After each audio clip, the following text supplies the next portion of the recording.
જો આપણે ગુંદ પાક બનાવવા માટે 1 વાટકો ટોપરું, છીણેલું ઝીણું, 1 વાટકો ગુંદ, 1 વાટકો કાજુ, 1 વાટકો બદામ અને 1.5 વાટકો સાકર લીધેલી છે, ખડી સાકર. એ બધું આપણે મિક્સરમાં પીસી નાખશું. હવે એ બધું આપણે આમાં ક્રશ કરી નાખ્યું છે, કાજુ, બદામ ને એ બધું, ગુંદ, સાકર. હવે આપણે એમાં ટોપરું એડ કરી દઈશું. ટોપરું એડ કરી દીધું છે. હવે આપણે ઘી લઈશું. ઘીને સરખું ગરમ કરવા મૂકી દઈશું આપણે. હવે તમે જોઈ શકો છો ઘી ગરમ થઈ રહ્યું છે. આપણે ઘીને સાવ મેલ્ટ કરી નાખીશું. ઘીને વચ્ચે થોડું થોડું આમ હલાવશો એટલે ફટાફટ મેલ્ટ થઈ જશે ઘી. ઘીને સાવ ઓલું જ કરી નાખવાનું છે. આપણે સાવ પીગળાવી દેવાનું છે ઘીને અને સરખું એને ગરમ થવા દેવાનું છે ઘીને.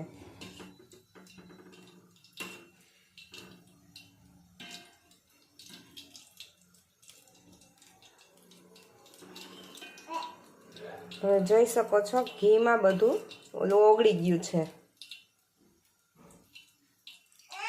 ઓગળી ગયું છે ઘી. હવે આપણે ગેસ બંધ કરી દઈશું. જો હવે આ ઘી ગરમ થઈ ગયું છે. હવે આપણે એને આમાં નાખી દઈશું. જેટલું જોઈએ એવી રીતના નાખતા જઈશું.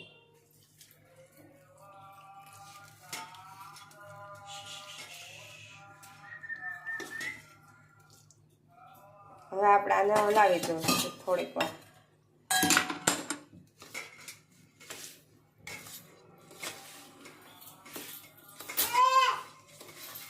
બધું સરખી રીતના મિક્સ કરી દેવાનું છે. હજી ઘી જોશે એટલે આપણે આમાં હજી થોડુંક ઘી એડ કરીશું.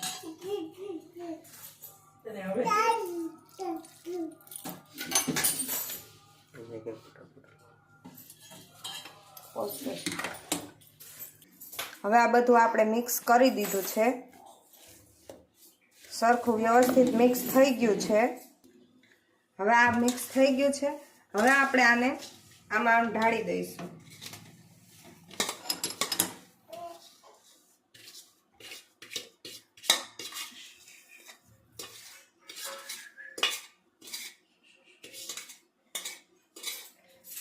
ઢાળી અને આપણે હવે આને પાથરી દઈશું.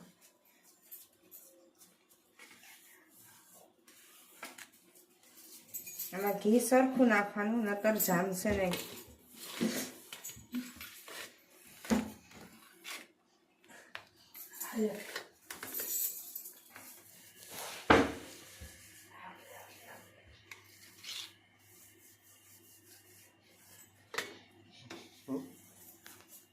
હવે આ ઢાળી દીધું છે. હવે આ ઠરે એટલે આના ચોસલા પાડી દઈશું, આકા પાડીને.